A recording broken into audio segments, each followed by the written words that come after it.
Mi esposa se rió de mí. Directamente en mi cara. Delante de todo el mundo. Y yo lo permití. Porque necesitaba que creyera, durante exactamente 19 días más, que no tenía la menor idea de lo que se avecinaba. Ella no tenía idea de que yo ya había hablado con el contador. No tenía idea de que el abogado ya había recibido instrucciones precisas. No tenía idea de que, en 19 días, en el mismo restaurante donde tuvimos nuestra primera cita, frente a todos los amigos que alguna vez compartimos, todo el mundo cuidadosamente construido a su alrededor iba a derrumbarse en una sola noche. Y no tenía absolutamente ninguna idea de Raymond. Nadie estaba preparado para Raymond. Pero antes de hablarte de Raymond, antes de contarte sobre el documento, la cena, el momento en que Marcus cruzó la mesa y dejó algo junto a mi plato que hizo que Elena palideciera como el papel. Necesito hablarte de un reloj. Porque toda esta historia comienza con un reloj. Y también termina con uno. Mi padre murió hace 4 años. La semana antes de irse, puso su reloj en mi mano. Sin discursos. Sin grandes momentos. Solo un Longines automático de 1971, caja de acero, esfera color marfil, una pequeña marca en la corona causada por un suelo de baldosas décadas atrás, depositado en mi palma de la misma forma en que los hombres de su generación entregaban las cosas que realmente importaban. En silencio. Sin obligarte a quedarte ahí, soportando el peso del momento. Lo usé todos y cada uno de los días. Era lo primero que me ponía cada mañana y lo último que me quitaba cada noche. Hace 8 meses fui a buscarlo. Y había desaparecido. Lo busqué durante 3 días. Le pregunté a mi esposa, Elena. Me miró con una compasión perfecta y ensayada, de esa que requiere práctica, y dijo que no tenía idea de dónde estaba. Le creí. Porque quería creerle. Y esa es la trampa más antigua que existe. Me convencí de que alguien lo había tomado. Y estaba a punto de descubrir no solo quién había sido, sino que más me habían arrebatado. 3 semanas antes de nuestro 7º aniversario me encontré con un antiguo colega frente a una cafetería. Un martes por la mañana cualquiera. 10 minutos de conversación. Nada importante. Cuando se dio la vuelta para irse, mi mirada descendió, como suele hacerlo al terminar una conversación, cuando ya no sabe dónde posarse. Llevaba puesto el reloj de mi padre. Lo reconocí igual que reconoces los latidos de tu propio corazón. La marca en la corona. El tono cálido y preciso de la esfera color marfil. La forma en que la luz golpeaba la caja desde un ángulo que había visto 10.000 veces en mi propia muñeca. Hermoso, ¿verdad? Dijo al notar que lo miraba fijamente. Marcus Ale me lo regaló. Dijo que lo había encontrado en una venta de antigüedades. Marcus Ale. El socio de negocios de mi esposa. El hombre que había estado en mi casa, con la suficiente confianza, la suficiente comodidad, la suficiente frecuencia, como para acercarse a mi mesa de noche, tomar la posesión más preciada de mi padre muerto y entregársela a otra persona como si fuera un objeto olvidado en un cajón cualquiera. Ni siquiera se lo quedó. Lo regaló. Como si las manos de mi padre jamás lo hubieran tocado. Le sonreí a mi colega. Le dije que sí, que era una pieza hermosa. Me despedí. Regresé a mi oficina. Me senté en mi escritorio sin siquiera quitarme el abrigo. Y tomé una decisión que iba a cambiarlo todo para cada persona involucrada en esta historia. No llamé a Elena. No llamé a Marcus. Llamé a Patricia. Patricia era la contadora del estudio. Discreta. Metódica. El tipo de profesional cuyo rostro no revela absolutamente nada, pero cuyos silencios están cargados de información. Una vez que entendió que yo tenía legitimidad legal para comenzó la conversación con apenas 4 palabras. Siéntate. Son cifras grandes. 14 meses de ingresos desviados. Al principio, cantidades pequeñas, facturas ajustadas, categorías de gastos modificadas, movimientos que parecen rutinarios hasta que los colocas dentro de una línea temporal completa. Después las cifras crecieron. Y luego volvieron a crecer. $240,000. Guardados en una cuenta privada registrada a nombre de una empresa fantasma con un único director. Marcus Ale. No solo me había quitado a mi esposa. No solo había tomado el reloj de mi padre. Llevaba más de 1 año robando, a los clientes, al negocio, a la autoridad fiscal, de manera cuidadosa y sistemática. mientras se sentaba a mi mesa. Mientras yo le servía vino. Mientras lo llamaba por su nombre y le acercaba el pan. Llamé a mi abogado, David Marsh. Le dije que se preparara para algo mucho más grande que un divorcio. Y entonces, a las 2 de la madrugada, de pie frente a la encimera de la cocina, comiendo cereal porque mi mente hacía demasiado ruido para dormir, tuve una última idea. La idea que convertiría esta historia en algo digno de ser contado. Llamé a Raymond. Detente un momento. Necesitas entender quién es Raymond antes de que avancemos una sola palabra más. Mide casi 1,90 m. Pesa aproximadamente lo mismo que una máquina expendedora. Tiene la inteligencia social de un Golden Retriever y la capacidad para disimular de un hombre que una vez se echó a reír, a carcajadas, sin poder detenerse, en el funeral de su propia abuela. ¿La razón? Un pájaro se estrelló contra una ventana en el peor momento posible. Y Raymond, que Dios lo bendiga, perdió la batalla de inmediato. Es completa, histórica y catastróficamente incapaz de mantener la cara seria bajo cualquier tipo de presión. Y también es el ser humano más leal que he conocido en toda mi vida. Contestó a las 2 de la madrugada al primer tono. Como si hubiera estado esperando junto al teléfono. Le expliqué lo que necesitaba. Una sola frase. Memorizarla. Entrar, decirla y marcharse. Nada más. Hubo un largo silencio. Oh, no, dijo Raymond en voz baja. Oh, esto va a ser dificilísimo. Practicó durante 4 días. Lo sé porque me envió notas de voz con cada intento. 17 en total. 14 terminaron en risas antes siquiera de completar la frase. 2 acabaron porque olvidó las palabras a mitad de camino. El intento número 11 fue impecable, sinceramente, perfectamente impecable, y en cuanto se lo dije, celebró riéndose tanto que dejó caer el teléfono por las escaleras. Tenía serias dudas. Él aseguró que estaba listo. Y aún así lo envié. Porque a veces la persona más peligrosa de una habitación es aquella que nadie toma en serio. Sábado. Octubre. Restaurante Caldwell's. Madera oscura. Luz de velas. El maitre de, que conocía nuestros nombres desde hacía 7 años. 4 parejas, amigos cercanos, personas que habían sostenido velas en nuestra boda, que habían brindado en nuestra recepción y que creían, como casi todos, que Elena y yo éramos una pareja sólida. Y Marcus. Llegando con una botella costosa y una sonrisa dirigida, breve y precisa, a mi esposa antes de recorrer la mesa para incluir al resto. No llevaba el reloj en la muñeca. Lo noté de inmediato. Lo guardé en mi mente. No dije nada. La cena transcurrió con naturalidad. El vino corría. Las risas crecían. Elena estaba radiante, más viva de lo que la había visto en meses, y entonces comprendí que la energía que había dejado de entregarme en casa no había desaparecido. Simplemente había encontrado otra dirección. Marcus se mostraba completamente cómodo a su lado. Relajado. Absolutamente convencido de que el hombre silencioso sentado frente a él era exactamente lo que aparentaba ser. Yo estaba perfectamente tranquilo. Amable. Atento. Presente. El hombre al que nadie observaba. 8:15. La puerta del restaurante se abrió. Raymond entró. Llevaba traje. Yo jamás le dije que llevara traje. Era marrón. Un poco demasiado corto de piernas. Un poco demasiado ancho de hombros. Y en el bolsillo del pecho, como pañuelo, había lo que, al mirarlo de cerca, era claramente una servilleta de papel doblada de algún restaurante de comida rápida. Parecía un profesor de geografía que se hubiera perdido en una cena diplomática y hubiera decidido que la única salida posible era actuar como si perteneciera allí.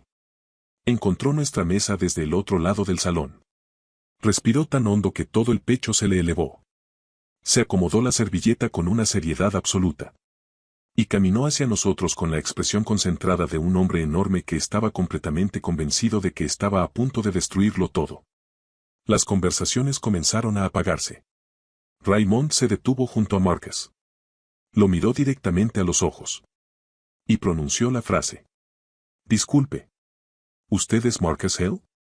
La unidad de delitos financieros me pidió que le avisara que ya recibieron sus documentos. Dijeron, y cito textualmente, que todo parece completamente normal. Que no hay nada de qué preocuparse.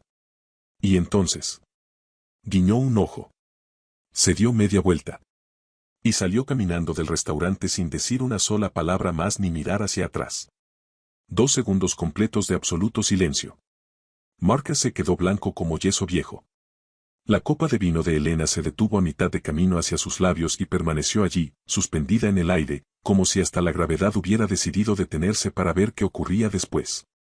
Y nuestro amigo Daniel, sentado justo a mi izquierda, sin tener la menor idea de lo que estaba pasando, pero dotado con el instinto natural de un hombre que ha visto demasiadas películas, se inclinó lentamente hacia mí y susurró.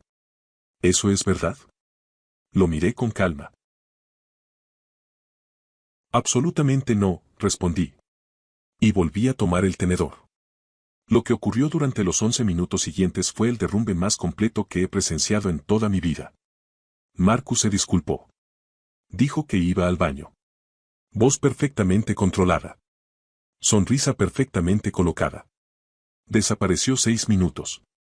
Regresó con el aspecto de un hombre que acababa de hacer 4 llamadas urgentes, no había obtenido una sola respuesta útil y ahora estaba interpretando la compostura con tanta fuerza que parecía un disfraz puesto encima de su verdadero rostro.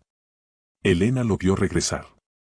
Algo cruzó fugazmente su expresión, pequeño, íntimo, rápido, el primer instante en que una mujer comprende que la persona en la que depositó toda su confianza tal vez no era tan sólida como parecía. Me miró. Yo seguía comiendo mi risotto. Volvió la vista hacia Marcus. Se acomodó la chaqueta. Sonrió hacia la mesa. Dijo. Perdón, asunto de trabajo. El silencio que siguió tenía una textura que casi podía tocarse. Entre el plato principal y el postre, Marcus volvió a disculparse. Esta vez fueron 11 minutos. Cuando regresó, se movía de otra manera. Más callado. Como un hombre que ya había hecho los cálculos y no le gustaba ninguna de las respuestas. Se sentó despacio. Estiró el brazo sobre la mesa. Y dejó algo junto a mi plato de pan sin explicación, sin mirarme a los ojos, sin nada más que el propio gesto. El reloj de mi padre. Elena lo vio caer sobre la mesa. El color abandonó su rostro en un solo movimiento, rápido, absoluto, como la marea retirándose de la arena y dejando todo lo que había debajo completamente expuesto. Tomé el reloj. Lo giré entre mis manos. Encontré la marca en la corona exactamente donde siempre había estado. Le di cuerda 2 veces, nunca más de 2 vueltas, daña el resorte, solía decir mi padre, y me lo ajusté en la muñeca. Se acomodó allí como algo que finalmente regresaba a casa. Entonces me puse de pie. La habitación cambió en el instante en que me levanté. Las conversaciones se apagaron. Las copas descendieron lentamente. Todos los rostros de nuestra mesa se volvieron hacia mí con esa atención particular de las personas que perciben, sin necesidad de que nadie se los diga, que algo real está ocurriendo. Les agradecí a todos por haber venido. Dije que 7 años era una cifra digna de honrar. Dije que el único cimiento sobre el que puede sostenerse un matrimonio es la honestidad, y que yo había pasado meses esperando estar equivocado respecto a algo, y varias semanas asegurándome por completo de que no lo estaba. Y coloqué el documento de Patricia sobre la mesa, justo delante de Elena. La empresa fantasma. La modificación fraudulenta. 14 meses de ingresos desviados. $240,000 con un rastro documental que conducía, sin una sola interrupción, directamente a Marcus Hill. Todo. Legible en 90 segundos. Imposible de olvidar durante el resto de una vida. Nadie en aquella mesa hizo un todo porque un hombre con un traje marrón le guiñó un ojo. Marcus abrió la boca. Patricia, dije, te está esperando al final del pasillo. El lunes por la mañana, en la oficina de David Marsh. Lleva un abogado. Lleva al mejor que puedas conseguir. Levanté mi copa de vino. Bebí el último sorbo. Les deseé buenas noches. Elena pronunció mi nombre. Solo mi nombre. Con la voz que le había escuchado exactamente 2 veces en 7 años, sin actuar, sin controlar, sin construir absolutamente nada. Solo miedo. Solo una persona de pie entre las ruinas de todo lo que había levantado, sintiendo su peso por primera vez. ¿Algo de esto fue real? Preguntó. ¿Estos últimos meses, alguna vez fuiste simplemente mi esposo? ¿O todo el tiempo estuviste haciendo esto? Lo pensé. De verdad lo pensé. Cada mañana, respondí, te preparé café. Nunca dejé de hacerlo ni una sola vez. Ella me sostuvo la mirada durante un largo instante. Yo asentí una vez. Y me marché. Estacionamiento. Aire frío de la noche. Llamé a Raymond antes siquiera de llegar al coche. Contestó antes de que terminara el primer tono. Dime. Dímelo ahora mismo. ¿Lo logré? Raymond, dije. Lo lograste. Un segundo de silencio.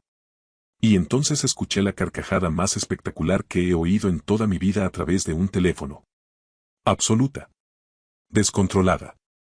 La risa de un hombre que había estado reprimiendo algo físicamente durante 4 días enteros y acababa de recibir permiso total para liberarlo.